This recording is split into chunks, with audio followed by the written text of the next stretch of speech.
Hello दोस्तों। आज मैं आपको प्रेमचंद्र जी की शूद्रा नामक कहानी सुनाने वाला हूँ।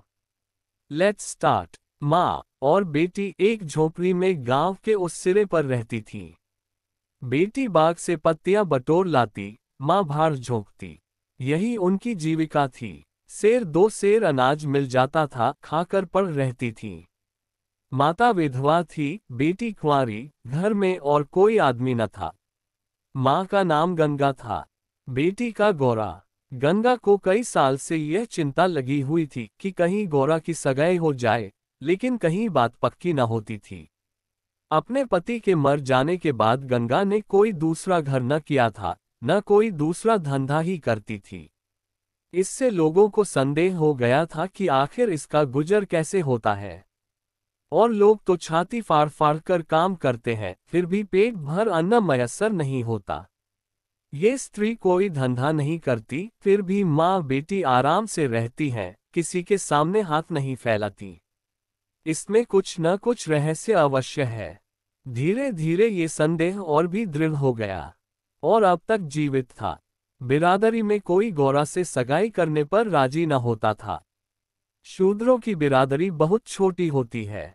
10-5 कोस से अधिक उसका क्षेत्र नहीं होता, इसलिए एक दूसरे के गुण दोष किसी से छिपे नहीं रहते, उन पर पर्दा ही डाला जा सकता है। इस भ्रांति को शांत करने के लिए माँ ने बेटी के साथ कई तीर्थ यात्राएं की। उड़ीसा तक हो आई, लेकिन संदेह न मिटा। गौरा युवती थी, सुंदरी थी, पर उसे किसी ने कुएं पर या खेतों में हंसते बोलते नहीं देखा।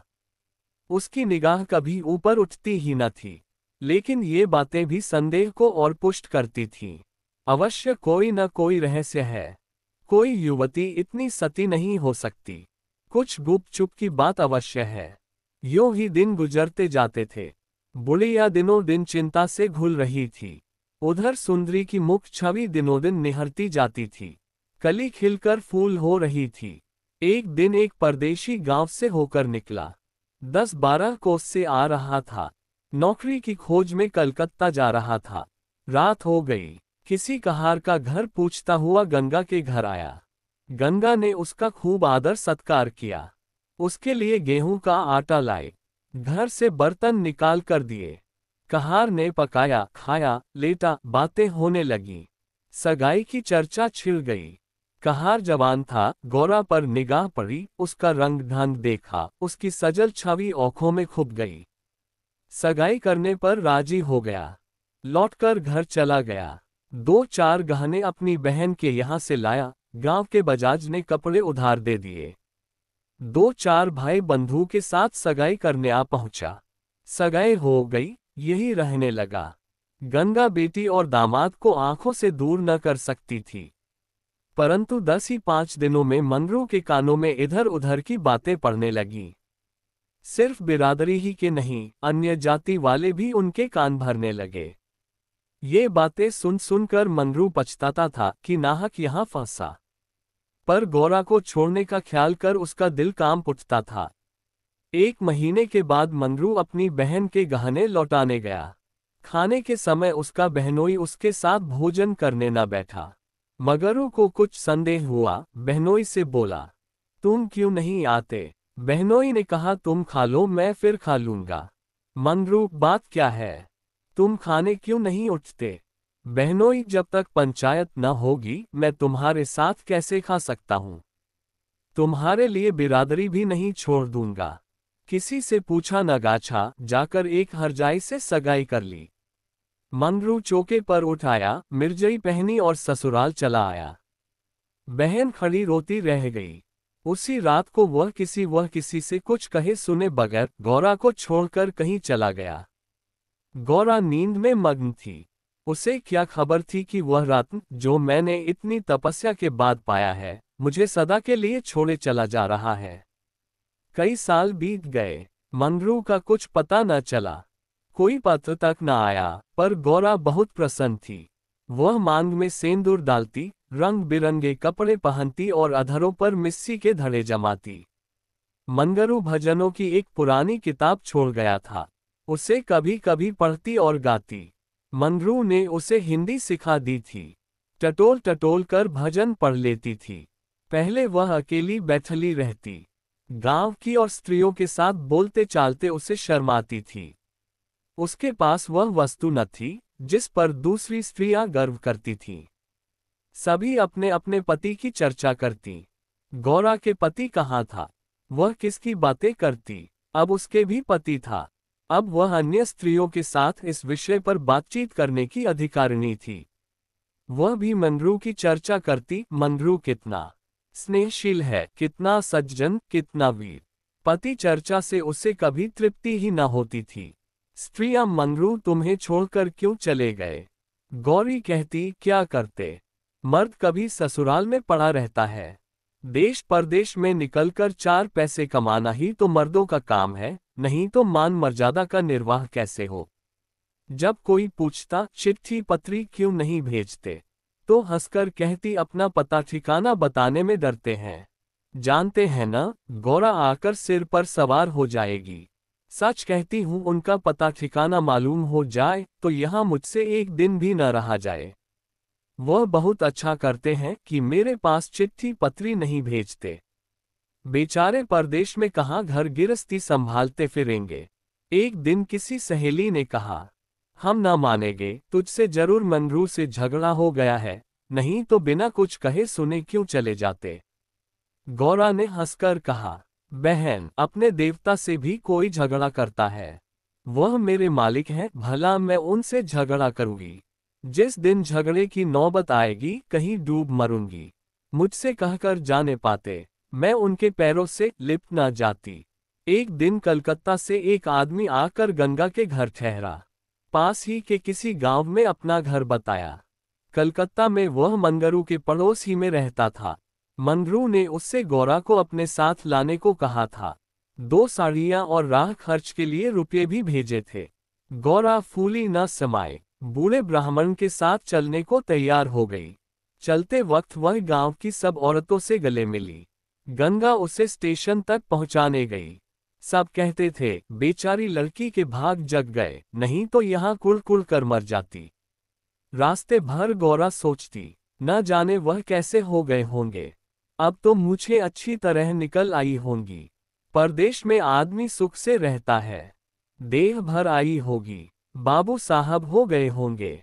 मैं पहले 2-3 दिन उनसे बोलूंगी नहीं, फिर पूछूंगी तुम मुझे छोड़कर क्यों चले गए। अगर किसी ने मेरे बारे में कुछ बुरा भला कहा ही था, तो तुमने उसका विश्वास क्यों कर लिया? तुम अपनी आंखों से न देखकर दूसरों के कहने पर क्यों गए? मैं भली हूं या बुरी हूं तो तुम्हारी, तुमने मुझे इतने दिनों रुलाया क्यों? तुम्हारे बारे में अगर इसी तरह कोई मुझसे कहता तो क्या मैं तुमको छोड़ देती? जब तुमने मेरी बाह पकड़ ली तो तुम मेरे हो गए। फिर तुम में लाख ऐब हो मेरी बला से, चाहे तुम तुर्की क्यों न हो जाओ, मैं तुम्हें छोड़ नहीं सकती। तुम क्यों मुझे छोड़कर भागे? क्या समझते थे भागना सहज है? आखिर झक मारकर बुलाया कि नहीं? कैसे ना बुलाते? मैंने तो तुम्हारे ऊपर दया की कि चली आई, नहीं तो कह देती कि मैं ऐसे निर्दयी के पास नहीं जाती, तो तुम आप दौड़े आते। तप करने से देवता भी मिल जाते हैं, आकर सामने खड़े हो जाते हैं, तुम कैसे ना आते? वह धरती बार बार उद्विग्न होकर बूढ़े ब्राह्मण से पूछती, अब कितनी दूर है? धरती के छोर पर रहते हैं क्या? और भी कितनी ही बातें वह पूछना चाहती थी, लेकिन संकोच वश न पूछ सकती थी। मन ही मन अनुमान करके अपने को संतुष्ट कर लेती थी। उनका मकान बड़ा सा होगा, शहर में लोग पक्के घरों में रहते हैं। जब उनका साहब इतना मानता है तो नौकर भी होगा। मैं नौकर को भगा दूंगी। मैं दिन भर पड़े पड़े क्या किया करूंगी। बीच बीच में उसे घर की याद भी आ जाती थी। बेचारी अम्मा रोती होंगी। अब उन्हें घर का सारा काम आप ही करना पड़ेगा। न जाने बकरियों को चराने ले जाती है या नहीं। बेचारी दिन भर में करती होंगी। मैं अपनी बकरियों के लिए महीने महीने रुपये भेजूंगी। जब कलकत्ता से लौटूंगी तब सबके लिए साड़ियाँ लाऊंगी। तब मैं इस तरह थोड़े लौटूंगी। मेरे साथ बहुत सा असबाब होगा। सबके लिए कोई न कोई सौगात लाऊंगी। तब तक तो बहुत सी बकरियां हो जाएंगी। यही सुख स्वप्न देखते देखते गौरा ने सारा रास्ता काट दिया। पगली क्या जानती थी कि मेरे मन कुछ और, कर्ता के मन कुछ और। क्या जानती थी कि बूढ़े ब्राह्मणों के भेष में पिशाच होते हैं। मन की मिठाई खाने में मग्न थी। तीसरे दिन गाड़ी कलकत्ता पहुंची। गौरा की छाती धड़ धड़ करने लगी। वह यहीं कहीं खड़े होंगे, अब आते ही होंगे, ये सोचकर उसने घूंघट निकाल लिया और संभल बैठी। मगर मंगरू वहां न दिखाई दिया। बूढ़ा ब्राह्मण बोला, मंगरू तो यहां नहीं दिखाई देता, मैं चारों ओर छान आया। शायद किसी काम में लग गया होगा, आने की छुट्टी न मिली होगी। मालूम भी तो न था कि हम लोग किसी गाड़ी से आ रहे हैं। उनकी राह क्यों देखें, चलो डेरे पर चले। दोनों गाड़ी पर बैठकर चले। गौरा कभी तांगे पर सवार न हुई थी। उसे गर्व हो रहा था कि कितने ही बाबू लोग पैदल जा रहे हैं, मैं तांगे पर बैठी हूँ। एक क्षण में गाड़ी मंगरू के डेरे पर पहुंच गई। एक विशाल भवन था, आहता साफ सुथरा, सायाबान में फूलों के गमले रखे हुए थे। ऊपर चढ़ने लगी, विस्मय, आनंद और आशा से। उसे अपनी सुधि ही न थी।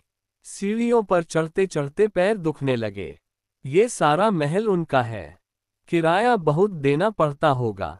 रुपये को तो वह कुछ समझते ही नहीं। उसका हृदय धड़क रहा था कि कहीं मंगरू ऊपर से उतरते आ न रहे हों। सीढ़ी पर भेंट हो गई तो मैं क्या करूंगी। भगवान करे वो पड़े सोते रहे हों, तब मैं जगाऊं और वह मुझे देखते ही हड़बड़ा कर उठ बैठे। आखिर सीढ़ियों का अंत हुआ।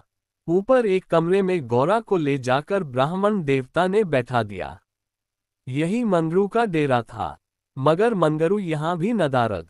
कोठरी में केवल एक खाट पड़ी हुई थी। एक किनारे दो चार बर्तन रखे हुए थे। यही उनकी कोठरी है तो मकान किसी दूसरे का है। उन्होंने ये कोठरी किराए पर ली होगी। मालूम होता है रात को बाजार में पूरी आंख आकर सो रहे होंगे। यही उनके सोने की खाट है। एक किनारे घड़ा रखा हुआ था। गौरा को मारे प्यास के तालू सूख रहा था। घड़े से पानी उड़ेल कर पिया। एक किनारे पर एक झाड़ू रखा था। गौरा रास्ते की थकी थी, पर प्रेमोल्लास में थकन कहाँ। उसने कोठरी में झाड़ू लगाया, बर्तनों को धो धोकर एक जगह रखा। कोठरी की एक एक वस्तु, यहाँ तक कि उसकी फर्श और दीवारों में उसे आत्मीयता की झलक दिखाई देती थी। उस घर में भी, जहां उसे अपने जीवन के 25 वर्ष काटे थे, उसे अधिकार का ऐसा गौरव युक्त आनंद न प्राप्त हुआ था। मगर उस कोठरी में बैठे बैठे उससे संध्या हो गई और मंगरू का कहीं पता नहीं। अब छुट्टी मिली होगी। सांझ को सब जगह छुट्टी होती है। अब वह आ रहे होंगे। मगर बूढ़े बाबा ने उनसे कह तो दिया ही होगा, वह क्या अपने साहब से थोड़ी देर की छुट्टी न ले सकते थे। कोई बात होगी तभी तो नहीं आए। अंधेरा हो गया। कोठरी में दीपक न था। गौरा द्वार पर खड़ी पति की बात देख रही थी। जाने पर बहुत से आदमियों के चढ़ते उतरने की आहट मिलती थी। बार बार गौरा को मालूम होता था कि वह आ रहे हैं, पर इधर कोई नहीं आता था। 9 बजे बूढ़े बाबा आए। गौरी ने समझा मंगरू है। झटपट कोठरी के बाहर निकल आई। देखा तो ब्राह्मण। बोली, वह कहाँ रह गए। बूढ़ा, उनकी तो यहाँ से बदली हो गई। दफ्तर में गया था तो मालूम हुआ कि वह अपने साहब के साथ यहाँ से कोई 8 दिन की राह पर चले गए। उन्होंने साहब से बहुत हाथ पैर जोड़े कि मुझे 10 दिन की मोहलत दे दीजिए, लेकिन साहब ने एक न मानी। मंगरू यहाँ लोगों से कह गए हैं कि घर के लोग आए तो मेरे पास भेज देना। अपना पता दे गए हैं। कल मैं तुम्हें यहाँ से जहाज पर बैठा दूंगा। उस जहाज पर हमारे देश के और भी बहुत से होंगे, इसलिए मार्ग में कोई कष्ट न होगा। गौरा ने पूछा, कई दिन में जहाज पहुंचेगा। बूढ़ा, 8-10 दिन से कम न लगेंगे, मगर घबराने की कोई बात नहीं। तुम्हें किसी बात की तकलीफ न होगी। अब तक गौरा को अपने गांव लौटने की आशा थी। कभी न कभी वह अपने पति को वहां अवश्य खींच ले जाएगी। लेकिन जहाज पर बैठाकर उसे ऐसा मालूम हुआ कि अब फिर माता को न देखूंगी, फिर गांव के दर्शन न होंगे। देश से सदा के लिए नाता टूट रहा है। देर तक घाट पर खड़ी रोती रही। जहाज और समुद्र देखकर उसे भय हो रहा था। हृदय दहल जाता था। शाम को जहाज खुला। उस समय गौरा का हृदय एक अक्षय भय से चंचल हो उठा।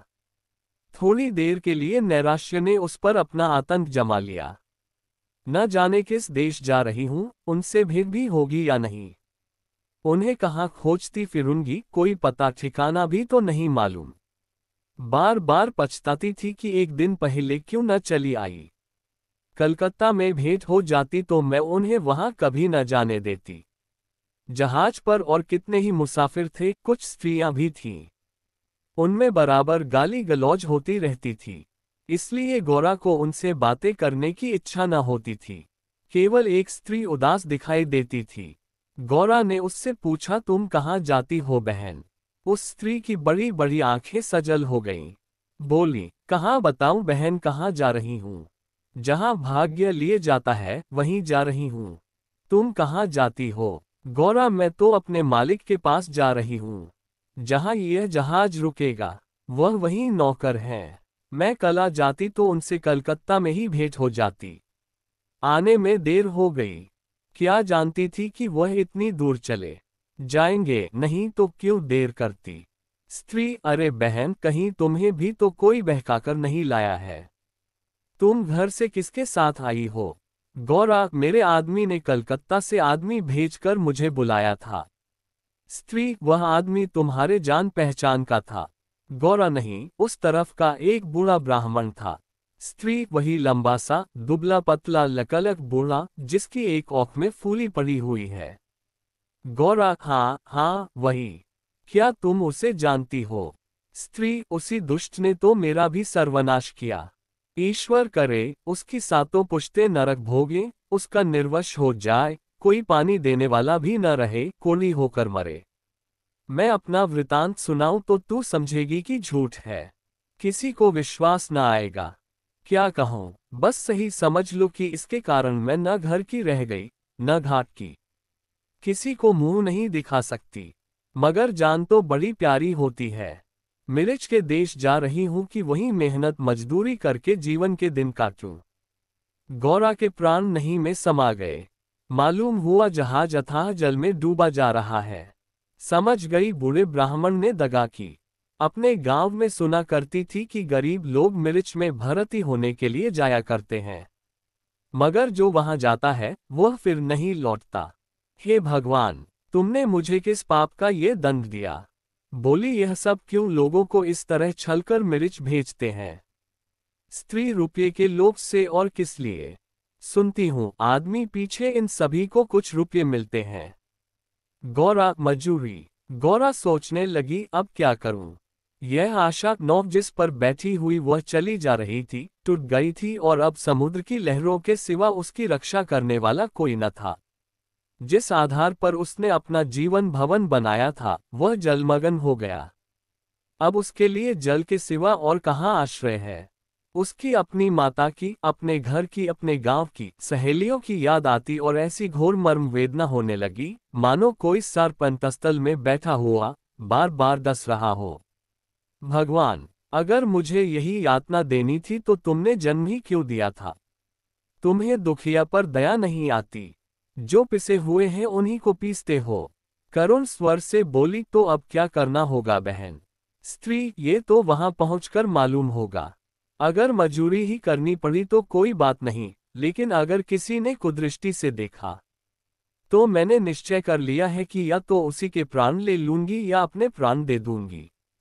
ये कहते कहते उसे अपना वृतांत सुनाने की वह उत्कट इच्छा हुई जो दुखियों को हुआ करती है। बोली, मैं बड़े घर की बेटी और उससे भी बड़े घर की बहू हूं, पर अभागिनी। विवाह के तीसरे ही साल पतिदेव का देहांत हो गया। चित्त की कुछ ऐसी दशा हो गई कि नित्य मालूम होता कि वह मुझे बुला रहे हैं। पहले तो औंख झपकते ही उनकी मूर्ति सामने आ जाती थी, लेकिन फिर तो ये दशा हो गई कि जागृत दशा में भी रह रहकर उनके दर्शन होने लगे। बस यही जान पड़ता था कि वह साक्षात खड़े बुला रहे हैं। किसी से शर्म के मारे कहती न थी, पर मन में ये शंका होती थी कि जब उनका देहावसान हो गया है तो वह मुझे दिखाई कैसे देते हैं। मैं इससे भ्रांति समझकर चित्त को शांत न कर सकती। मन कहता था, जो वस्तु प्रत्यक्ष दिखाई देती है वह मिल क्यों नहीं सकती? केवल वह ज्ञान चाहिए। साधु महात्माओं को सिवा ज्ञान और कौन दे सकता है। मेरा तो अब भी विश्वास है कि अभी ऐसी क्रियाएं हैं जिनसे हम मरे हुए प्राणियों से बातचीत कर सकते हैं, उनको स्थूल रूप में देख सकते हैं। महात्माओं की खोज में रहने लगी। मेरे यहाँ अक्सर साधु संत आते थे, उनसे एकांत में इस विषय में बातें किया करती थी, पर वे लोग सदुपदेश देकर मुझे टाल देते थे। मुझे सदुपदेशों की जरूरत न थी। मैं वैधव्य धर्म खूब जानती थी। मैं तो वह ज्ञान चाहती थी जो जीवन और मरण के बीच का पर्दा उठा दे। 3 साल तक मैं इसी खेल में लगी रही। 2 महीने होते हैं, वही बूढ़ा ब्राह्मण सन्यासी बना हुआ मेरे यहाँ जा पहुंचा। मैंने इससे वही भिक्षा मांगी। इस धूर्त ने कुछ ऐसा माया जाल फैलाया कि मैं आंखें रहते हुए भी फंस गई। अब सोचती हूं तो अपने ऊपर आश्चर्य होता है कि मुझे उसकी बातों पर इतना विश्वास क्यों हुआ। मैं पति दर्शन के लिए सब कुछ झेलने को, सब कुछ करने को तैयार थी। इसने रात को अपने पास बुलाया। मैं घर वालों से पड़ोसिन के घर जाने का बहाना करके इसके पास गई। एक पीपल से इसकी धुएं जल रही थी। उस विमल चांदनी में ये जटाधारी ज्ञान और योग का देवता सा मालूम होता था। मैं आकर धुएं के पास खड़ी हो गई। उस समय यदि बाबाजी मुझे आग में कूद पड़ने की आज्ञा देते तो मैं तुरंत कूद पड़ती। इसने मुझे बड़े प्रेम से बैठाया और मेरे सिर पर हाथ रखकर न जाने क्या कर दिया कि मैं बेसुध हो गई।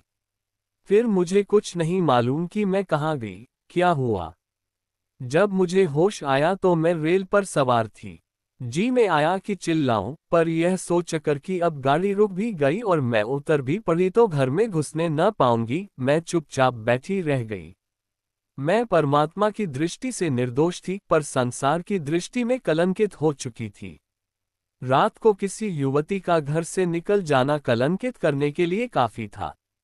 जब मुझे मालूम हो गया कि सब मुझे टापू में भेज रहे हैं तो मैंने जरा भी आपत्ति नहीं की। मेरे लिए आप सारा संसार एक सा है। जिसका संसार में कोई न हो, उसके लिए देश परदेश दोनों बराबर है। हाँ, ये पक्का निश्चय कर चुकी हूं कि मरते दम तक अपने सत की रक्षा करूंगी। विधि के हाथ में मृत्यु से बढ़कर कोई यातना नहीं। विधवा के लिए मृत्यु का क्या भय। उसका तो जीना और मरना दोनों बराबर हैं। बल्कि मर जाने से जीवन की विपत्तियों का तो अंत हो जाएगा। गौरा ने सोचा, इस स्त्री में कितना धैर्य और साहस है। फिर मैं क्यों इतनी कातर और निराश हो रही हूं। जब जीवन की अभिलाषाओं का अंत हो गया तो जीवन के अंत का क्या डर। बोली, बहन, हम और तुम एक जगह रहेंगी। मुझे तो अब तुम्हारा ही भरोसा है। स्त्री ने कहा, भगवान का भरोसा रखो और मरने से मत डरो। सघन अंधकार छाया हुआ था। ऊपर काला आकाश था, नीचे काला जल। गौरा आकाश की ओर ताक रही थी, उसकी संगिनी जल की ओर। उसके सामने आकाश के कुसुम थे, इसके चारों ओर अनंत, अखंड, अपार अंधकार था। जहाज से उतरते ही एक आदमी ने यात्रियों के नाम लिखने शुरू किए। इसका पहनावा तो अंग्रेजी था, पर बातचीत से हिंदुस्तानी मालूम होता था। गौरा सिर झुकाए अपनी संगिनी के पीछे खड़ी थी। उस आदमी की आवाज सुनकर वह चौंक पड़ी। उसने दबी आंखों से उसको और देखा। उसके समस्त शरीर में सनसनी दौड़ गई। क्या स्वप्न तो नहीं देख रही हूं। आंखों पर विश्वास न आया, फिर उस पर निगाह डाली। उसकी छाती वेग से धड़कने लगी, पैर थर थर कांपने लगे। ऐसा मालूम होने लगा मानो चारों ओर जल ही जल है और उसमें बही जा रही हूं। उसने अपनी संगिनी का हाथ पकड़ लिया, नहीं तो जमीन में गिर पड़ती। उसके सम्मुख वही पुरुष खड़ा था जो उसका प्राणधार था और जिससे इस जीवन में भेंट होने की उसे लेशमात्र भी आशा न थी। यह मंगरू था, इसमें जरा भी संदेह न था। हाँ, उसकी सूरत बदल गई थी। यौवन काल का वह कांति में साहस, सदैव छवि नाम को भी न थी। बाल खिचड़ी हो गए थे, गाल पिचके हुए, लाल आंखों से कुवासना और कठोरता झलक रही थी। पर था वह मंगरू। गौरा के जी में प्रबल इच्छा हुई कि स्वामी के पैरों से लिपट जाऊं। चिल्लाने का जी चाहा, पर संकोच ने मन को रोका। बूढ़े ब्राह्मण ने बहुत ठीक कहा था। स्वामी ने अवश्य मुझे बुलाया था और आने से पहले यहाँ चले आए। उसने अपनी संगिनी के कान में कहा, बहन तुम उस ब्राह्मण को व्यर्थ ही बुरा कह रही थी। यही तो वह है जो यात्रियों के नाम लिख रहे हैं। स्त्री, सच खूब पहचानी हो। गौरा, बहन क्या इसमें भी हो सकता है? स्त्री, तब तो तुम्हारे भाग जग गए, मेरी भी सुधि लेना। गौरा, भला बहन ऐसा भी हो सकता है कि यहाँ तुम्हें छोड़ दूं।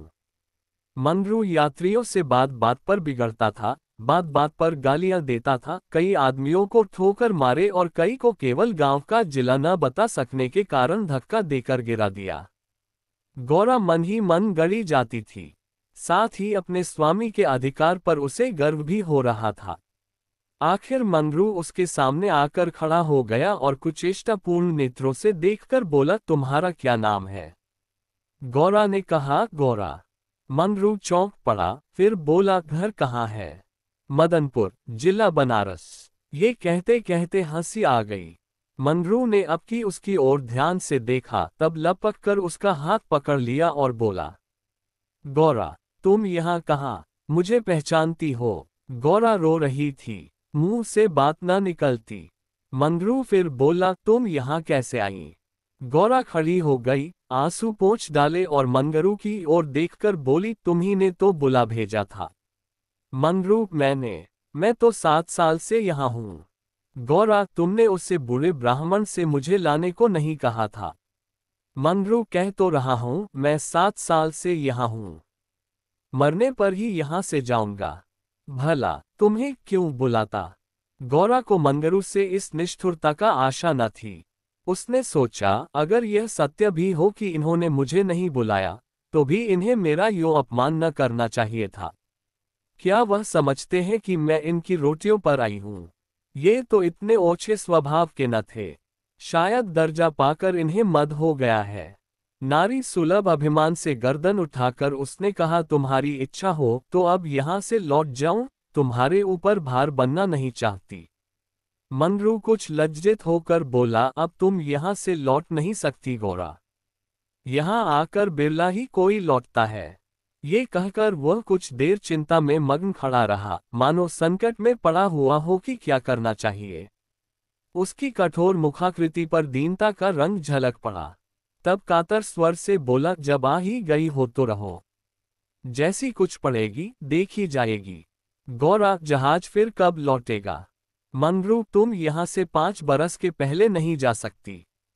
गौरा, क्यों, क्या कुछ जबरदस्ती है? मंगरू, हाँ, यहाँ का यही हुक्म है। गौरा, तो फिर मैं अलग मजदूरी करके अपना पेट पालूंगी। मंगरू ने सजल नेत्र होकर कहा, जब तक मैं जीता हूँ तुम मुझसे अलग नहीं रह सकती। गौरा, तुम्हारे ऊपर भार बनकर न रहूंगी। मंगरू, मैं तुम्हें भार नहीं समझता गौरा, लेकिन ये जगह तुम जैसी देवियों के रहने लायक नहीं है, नहीं तो अब तक मैंने तुम्हें कब का बुला लिया होता। वही बूढ़ा आदमी जिसने तुम्हें बहकाया, मुझे घर से आते समय पटने में मिल गया और झांसे देकर मुझे यहाँ भर्ती कर दिया।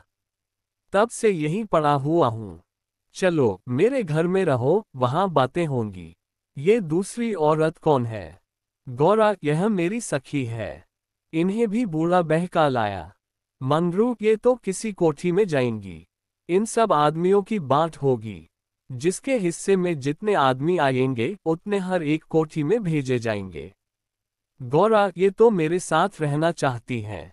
मंगरू, अच्छी बात है, इन्हें भी लेती चलो। यात्रियों के नाम तो लिखे ही जा चुके थे। मंगरू ने उन्हें एक चपरासी को सौंपकर दोनों औरतों के साथ घर की राह ली। दोनों ओर सघन वृक्षों की कतारें थी। जहां तक निगाह जाती थी ऊख ही ऊख दिखाई देती थी। समुद्र की ओर से शीतल निर्मल वायु के झोंके आ रहे थे। अत्यंत सुरम्य दृश्य था, पर मंगरू की निगाह उस ओर न थी। वह भूमि की ओर ताकता, सिर झुकाए, संदिग्ध चाल से चला जा रहा था, मानो मन ही मन कोई समस्या हल कर रहा था। थोड़ी ही दूर गए थे कि सामने से 2 आदमी आते हुए दिखाई दिए। समीप आकर दोनों रुक गए और एक ने हंसकर कहा, मंगरू, इनमें से एक हमारी है। दूसरा बोला, और दूसरी मेरी। मंगरू का चेहरा तम-तमा उठा था। भीषण क्रोध से कांपता हुआ बोला, ये दोनों मेरे घर की औरतें हैं। समझ गए, इन दोनों ने जोर से कह कहा मारा और एक ने गौरा के समीप आकर उसका हाथ पकड़ने की चेष्टा करके कहा, यह मेरी है, चाहे तुम्हारे घर की हो चाहे बाहर की। बच्चा, हमें चकमा देते हो। मंगरू कासिम, इन्हें मत छेड़ो, नहीं तो अच्छा न होगा। मैंने कह दिया, मेरे घर की औरतें हैं। मंगरू की आंखों से अग्नि की ज्वाला सी निकल रही थी। वह दानों के उसके मुख का भाव देखकर कुछ सहम गए और समझ लेने की धमकी देकर आगे बढ़े। किंतु मंगरू के अधिकार क्षेत्र से बाहर पहुंचते ही एक ने पीछे से ललकार कर कहा, देखे कहाँ लेके जाते हो।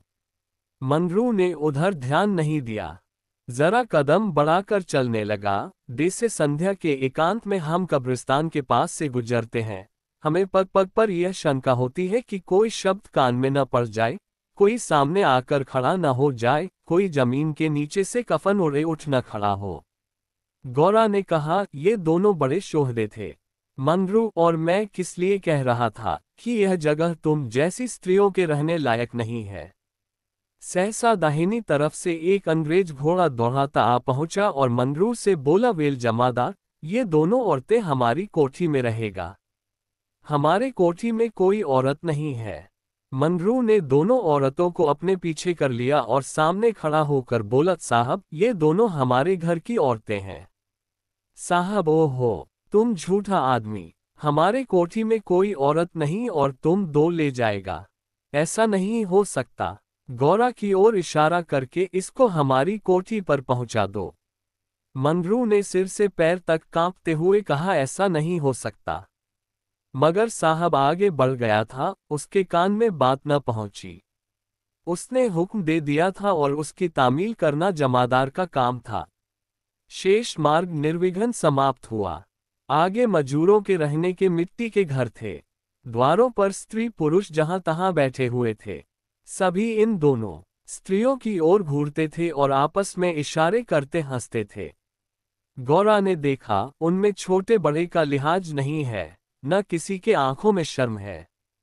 एक भदैसले औरत ने हाथ पर चिलम पीते हुए अपनी पड़ोसिन से कहा, 4 दिन की चांदनी फिर अंधेरी पाक। दूसरी अपनी चोटी गूंथती हुई बोली, कलो है ना। मंगरू दिन भर द्वार पर बैठा रहा, मानो कोई किसान अपने मटर के खेत की रखवाली कर रहा हो। कोठरी में दोनों स्त्रियां बैठी अपने नसीब कोस रही थी। इतनी देर में दोनों को यहाँ की दशा का परिचय कराया गया था। दोनों भूखी प्यासी बैठी थीं। यहाँ का रंग देखकर भूख प्यास सब भाग गई थी। रात के 10 बजे होंगे कि एक सिपाही ने आकर मंगरू से कहा, चलो, तुम्हें जंत साहब बुला रहे हैं। मंगरू ने बैठे बैठे कहा, देखो नब्बी, तुम भी हमारे देश के आदमी हो। कोई मौका पड़े तो हमारी मदद करोगे न? जाकर साहब से कह दो, मंगरू कहीं गया है, बहुत होगा जुर्माना कर देंगे। नब्बी, न भैया, गुस्से में भरा बैठा है, पिए हुए हैं, कहीं मार चले तो बस, चमड़ा इतना मजबूत नहीं है। मंगरू, अच्छा तो जाकर कह दो नहीं आता। नब्बी, मुझे क्या, जाकर कह दूंगा, पर तुम्हारी खैरियत नहीं है कह के बंगले पर चला। यही वही साहब थे जिनसे आज मंगरू की भेंट हुई थी। मंगरू जानता था कि साहब से बिगाड़ करके यहाँ एक क्षण भी निर्वाह नहीं हो सकता। जाकर साहब के सामने खड़ा हो गया। साहब ने दूर से ही डांटा, वह औरत कहाँ है? तुमने उसे अपने घर में क्यों रखा है? मंगरू, हजूर, वह मेरी ब्याहता औरत है। साहब, अच्छा, वह दूसरा कौन है? मंगरू, वह मेरी सगी बहन है हजूर। साहब, हम कुछ नहीं जानता, तुमको लाना पड़ेगा, 2 में से कोई एक।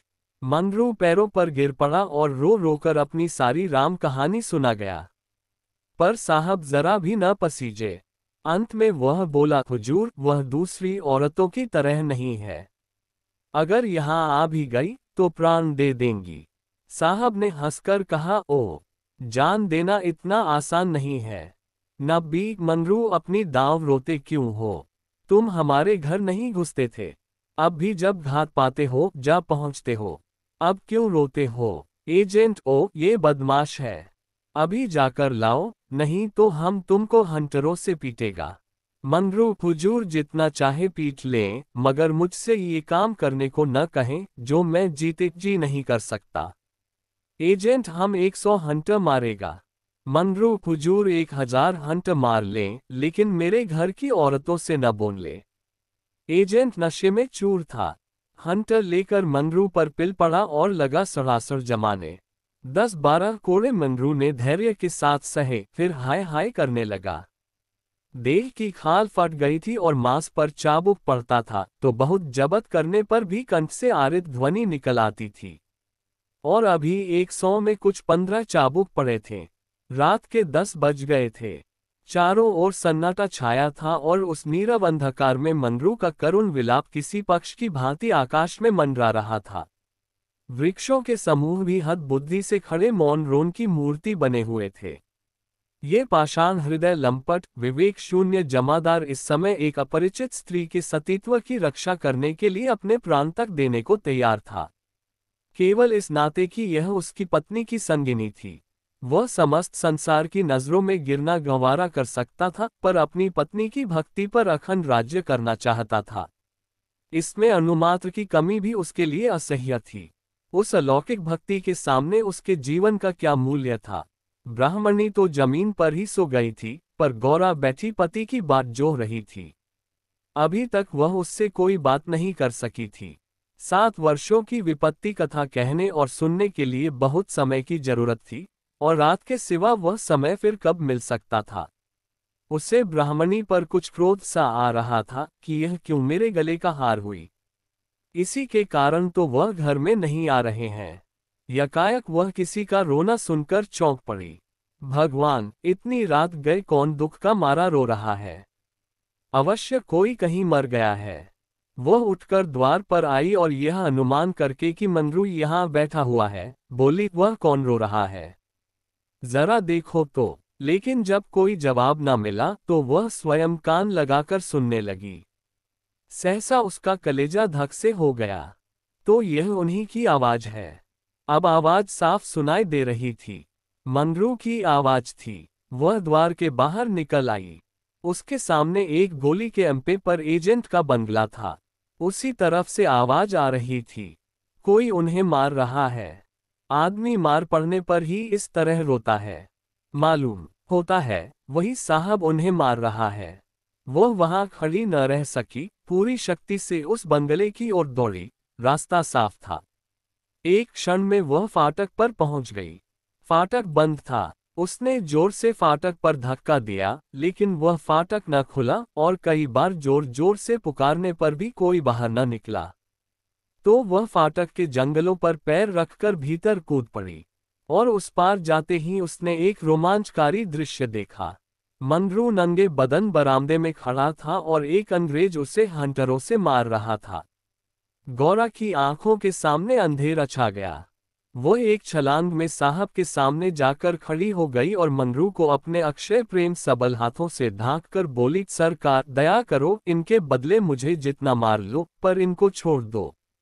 एजेंट ने हाथ रोक लिया और उन्मत्त की भांति गौरा की ओर कई कदम आकर बोला, हम इसको छोड़ दें तो तुम मेरे पास रहेगा। मंगरू के नथुने फड़कने लगे। यह पामा नीच अंग्रेज मेरी पत्नी से इस तरह की बातें कर रहा है। अब तक वह जिस अमूल्य रत्न की रक्षा के लिए इतनी यातनाएं सह रहा था, वही वस्तु साहब के हाथ में चली जा रही है। यह असह्य था।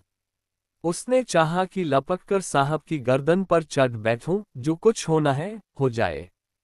यह अपमान सहने के बाद जीकर ही क्या करूंगा। लेकिन नब्बी ने उसे तुरंत पकड़ लिया और कई आदमियों को बुलाकर उसके हाथ पांव बांध दिए। मंगरू भूमि पर छटपटाने लगा। गौरा रोती हुई साहब के पैरों पर गिर पड़ी और बोली, हुजूर इन्हें छोड़ दे, मुझ पर दया करें। एजेंट तुम हमारे पास रहेगा? गौरा ने खून का घूंट पीकर कहा, हाँ रहूंगी। बाहर मंगरू बरामदे में पड़ा कराह रहा था। उसकी देह में सूजन थी और घावों में जलन, सारे अंग जकड़ गए थे। हिलने की भी शक्ति न थी। हवा घावों में शर के समान चुभती थी, लेकिन यह व्यथा वह सह न सकता था। असह्य ये था कि साहब गौरा के साथ इसी घर में विहार कर रहा है और मैं कुछ नहीं कर सकता। उसे अपनी पीड़ा भूल सी गई थी। कान लगाए सुन रहा था कि उनकी बातों की भनक कान में पड़ जाए तो देखूं क्या बातें हो रही हैं। गौरा अवश्य चिल्लाकर भागेगी और साहब उसके पीछे दौड़ेगा। अगर मुझसे उठा जाता तो उस वक्त उसको खोदकर गाड़ ही देता। लेकिन बड़ी देर हो गई, न तो गौरा चिल्लाई न बंगले से निकलकर भागी। वो उस सजे सजाए कमरे में साहब के साथ बैठी सोच रही थी, क्या इसमें तनिक भी दया नहीं है। मंगरू का पीला क्रंदन सुन सुनकर उसके हृदय के टुकड़े हुए जाते थे। क्या इसके अपने भाई बंद माँ बहन नहीं है? माता यहाँ होती तो उसे इतना अत्याचार न करने देती। मेरी अम्मा लड़कों पर कितना बिगड़ती थी जब वह किसी को पेड़ पर ढेले चलाते देखती थी। पेड़ में भी प्राण होते हैं। क्या इसकी माता इसे एक आदमी के प्राण लेते देखकर भी इसे मना न करती? साहब शराब पी रहा था और गौरा गोश्त काटने का छुरा हाथ में लिए खेल रही थी। सहसा गौरा की निगाह एक चित्र की ओर गई। उसमें एक माता बैठी हुई थी। गौरा ने पूछा, साहब ये किसकी तस्वीर है? साहब ने शराब का गिलास मेज पर रखकर कहा, ओ, ये हमारे खुदा की माँ मरियम है। गौरा, बड़ी अच्छी तस्वीर है। क्यों साहब, तुम्हारी माँ जिंदा है ना? साहब, वह मर गया। जब हम यहाँ आया तो वह बीमार हो गया। हम उसको देख भी नहीं सका। साहब के मुखमंडल पर करुणा की झलक दिखाई दी। गौरा बोली, तब तो उन्हें बड़ा दुख हुआ होगा। तुम्हें अपनी माता का प्यार नहीं था। वह रो रोकर मर गई और तुम देखने भी नहीं गए। तभी तुम्हारा दिल कड़ा है। साहब, नहीं नहीं, हम अपनी माता को बहुत चाहता था। वैसी औरत दुनिया में ना होगी। हमारा बाप हमको बहुत छोटा सा छोड़कर मर गया था। माते ने कोयले की खान में मजदूरी करके हमको पाला। गौरा, तब तो वह देवी थी। इतनी गरीबी का दुख सहकर भी तुम्हें दूसरे पर तरस नहीं आता। क्या वह दया की देवी तुम्हारी बेदर्दी देखकर दुखी न होती होंगी? उनकी कोई तस्वीर तुम्हारे पास है? साहब, ओ, हमारे पास उनके कई फोटो हैं। देखो, वह उन्हीं की तस्वीर है, वह दीवार पर। गौरा ने समीप जाकर तस्वीर देखी और करुण स्वर में बोली, सचमुच देवी थी। जान पड़ता है, दया की देवी है। वह तुम्हें कभी मारती थी कि नहीं? मैं तो जानती हूँ वह कभी किसी पर न बिगड़ती होंगी। बिल्कुल दया की मूर्ति है। साहब, ओ, मामा हमको कभी नहीं मारता था। वह बहुत गरीब था पर अपने कमाई में कुछ न कुछ जरूर खैरात करता था। किसी बेबाप के बाप को देखकर उसकी आंखों में आंसू भर आता था। वह बहुत ही दयावान था। गौरा ने तिरस्कार के स्वर में कहा, और उसी देवी के पुत्र होकर तुम इतने निर्दयी हो। क्या वह होती तो तुम्हें किसी को इस तरह हत्यारों की भांति मारने देती? वह स्वर्ग में रो रही होंगी। स्वर्ग नरक तो तुम्हारे यहाँ भी होगा। ऐसी देवी के पुत्र कैसे हो गए? गौरा को यह बातें कहते हुए जरा भी भय न होता था। उसने अपने मन में एक दृढ़ संकल्प कर लिया था और अब उसे किसी प्रकार का भय न था। जान से हाथ धो लेने का निश्चय कर लेने के बाद भय की छाया भी नहीं रह जाती। किंतु वह हृदय शून्य अंग्रेज इन तिरस्कारों पर आग हो जाने के बदले और भी नम्र होता जाता था। गौरा मानवीय भावों से कितनी ही अनभिज्ञ हो, पर इतना जानती थी कि अपनी जननी के लिए प्रत्येक हृदय में, चाहे वह साधु का हो या कसाई का, आदर और प्रेम का एक कोना सुरक्षित रहता है। ऐसा भी कोई अभागा प्राणी है जिसे मात्र स्नेह की स्मृति थोड़ी देर के लिए रुला न देती हो, उसके हृदय के कोमल भाव को जगा न देती हो। साहब की आंखें डबडबा गई थीं। सिर झुकाए बैठा रहा।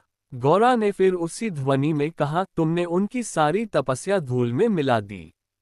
जिस देवी ने मर मर कर तुम्हारा पालन किया, उसी को मरने के पीछे इतना कष्ट दे रहे हो। क्या इसीलिए माता अपने पुत्र को अपना रक्त पिला पिला कर पालती है? अगर वह बोल सकती तो क्या चुप बैठी रहती? तुम्हारे हाथ पकड़ सकती तो ना पकड़ती। मैं तो समझती हूँ वह जीती होती तो इस वक्त विष खाकर मर जाती। साहब अब जब्त न कर सके। नशे में क्रोध की भांति ग्लानि का वेग सहज ही में उठ आता है।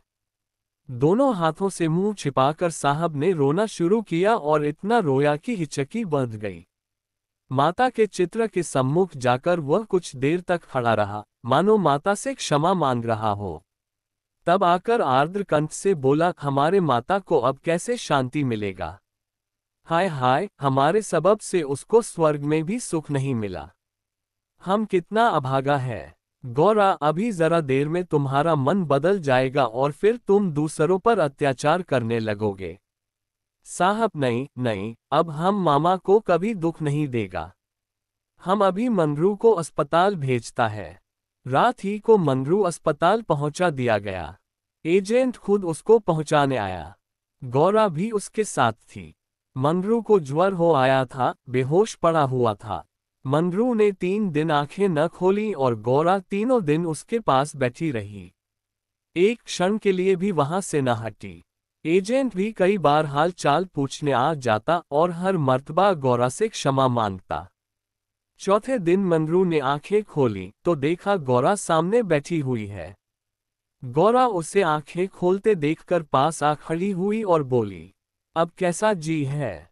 मंगरू ने कहा, तुम यहाँ कब आई। गौरा, मैं तो तुम्हारे साथ ही यहाँ आई थी, तब से यही हूँ। मंगरू, साहब के बंगले में क्या जगह नहीं है। गौरा, अगर बंगले की चाह होती तो 7 समुद्र पार तुम्हारे पास क्यों आती। मंगरू, आकर कौन सा सुख दे दिया है।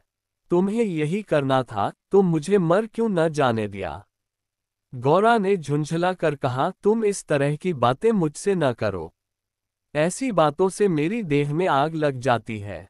मंगरू ने मुंह फेर लिया, मानो उसे गौरा की बात पर विश्वास नहीं आया। दिन भर गौरा मंगरू के पास बेदाना पानी खड़ी रही। गौरा ने कई बार उसे बुलाया, लेकिन वह चुप्पी साधे रह गया। ये संदेह युक्त निरादर कोमल हृदय गौरा के लिए असह्य था।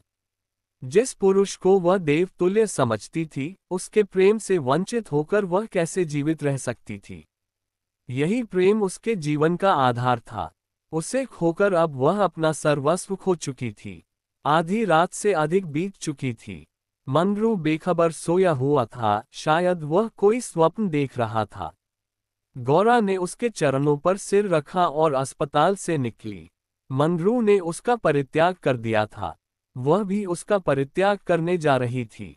अस्पताल के पूर्व दिशा में एक फरलांग पर एक छोटी सी नदी बहती थी। गौरा उसके कगार पर खड़ी हो गई। अभी कई दिन पहले वह अपने गांव में आराम से पड़ी हुई थी। उसे क्या मालूम था कि जो वस्तु इतनी मुश्किल से मिल सकती है, वह इतनी आसानी से खोई भी जा सकती है। उसे अपनी माँ की, अपने घर की, अपनी सहेलियों की, अपनी बकरी के बच्चों की याद आई। वह सब कुछ छोड़कर इसीलिए यहाँ आई थी। पति के ये शब्द, क्या साहब के बंगले में जगह नहीं है, उसके मर्मस्थान में बानों के समान चुभे हुए थे। ये सब मेरे ही कारण तो हुआ। मैं न रहूंगी तो वह फिर आराम से रहेंगे। सहसा उसे ब्राह्मणी की याद आ गई। उस दुखिया के दिन यहाँ कैसे कटेंगे। चलकर साहब से कह दूं कि उसे या तो उसके घर भेज दे या किसी पाठशाला में काम दिला दें। वह लौटना ही चाहती थी कि किसी ने पुकारा, गौरा गौरा। वह मंगरू का करुण कंपित स्वर था। वह चुपचाप खड़ी हो गई। मंगरू ने फिर पुकारा, गौरा गौरा, तुम कहाँ। मैं ईश्वर से कहता हूँ कि। गौरा ने और कुछ न सुना। वह धम से नदी में कूद पड़ी। बिना अपने जीवन का अंत किए वह स्वामी की विपत्ति का अंत न कर सकती थी। धमाके की आवाज सुनते ही मंगरू भी नदी में कूदा। वह अच्छा तैराक था, मगर कई बार गोते मारने पर भी गौरा का कहीं पता न चला। प्रातःकाल दोनों लाशें साथ साथ नदी में तैर रही थीं। जीवन यात्रा में उन्हें वह चिरसंग कभी न मिला था। स्वर्ग यात्रा में दोनों साथ साथ जा रहे थे। आज की कहानी यहीं पर समाप्त हुई। वीडियो पसंद आई हो तो इसे लाइक, शेयर और ऐसी ही कहानियां सुनने के लिए हमारे चैनल को सब्सक्राइब जरूर करें। धन्यवाद। जय हिंद।